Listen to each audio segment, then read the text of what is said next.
નીટમાં ગોધરા અને હજારીબાગ સેન્ટર પરથી કોઈ ટોપર નહીં. એનટીએ એસસીમાં સ્વીકાર્યું કે બંને જગ્યાએ ગેરરીતિ થઈ. સીબીઆઈએ અહીંથી ધરપકડ કરી. સુપ્રીમ કોર્ટના આદેશ પછી નેશનલ ટેસ્ટિંગ એજન્સી એટલે કે એનટીએ એ શનિવારે 20 જુલાઈના રોજ નીટ યુજી પરીક્ષાનું શહેર અને કેન્દ્ર મુજબનું પરિણામ જાહેર કર્યું છે.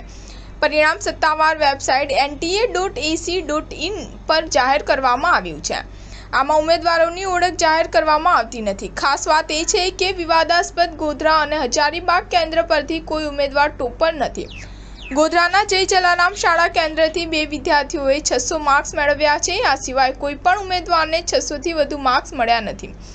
હજારીબાગમાં 5 પરીક્ષા કેન્દ્ર પર પરીક્ષા યોજાઈ હતી. સીબીઆઈએ 16 જુલાઈના રોજ હજારીબાગમાંથી રાજકુમાર ઉર્ફે રાજુની ધરપકડ કરી છે.